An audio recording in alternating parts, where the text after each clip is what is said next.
তোমরা 5 জনে মিলে যে আমার লেপিনটা সাফ করছো এই লেগে আমি ঠিক করছি তোমরা 5 জন রে 25 টাকা করে দেন।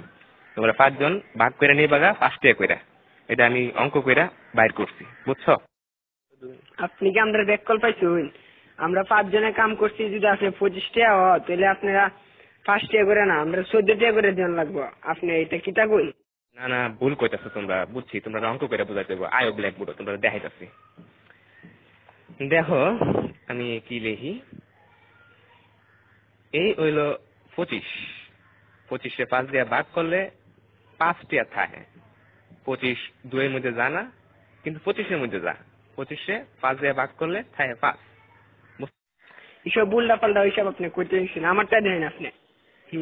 চাই আমরা 5, আমরা যদি 25 দিয়ে ভাগ করি তাহলে 5 2 এর ভিতরে জানা তো, কিন্তু 5 আবার 5 এর ভিতরে যা। 5 1 5 তাই 0 কাটতে লামাইলাম 2।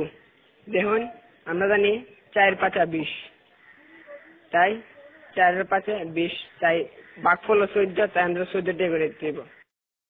এইসব আদা সুদা কথা করতে শুনছো, আমরা তোমার গুণ করে দেয়া যাচ্ছি। এই দেখো এটা হচ্ছে 5, 5 দিয়ে গুণ করলে হয় 25, বুঝতে পারছো?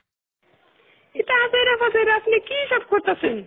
হ্যাঁ, আপনার হিসাব হয়েছে না, আমি আপনার আবার নতুন টিকা হিসাব করে দেখাইতেছি। এটা কেন 14 আর 5 গুণ করলেও 4 5 20, 5 1 5, মোট কত হইল?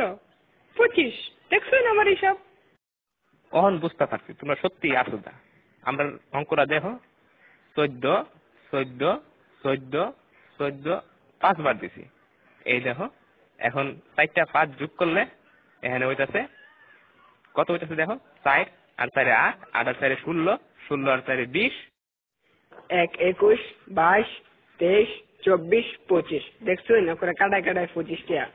আপনি কি হিসাব শিখছেন সারা জীবন পড়ালেখা কইরা? কি বালের হিসাব! হালিয়ার হালাই কি বুঝাই গেল এটা আমারে?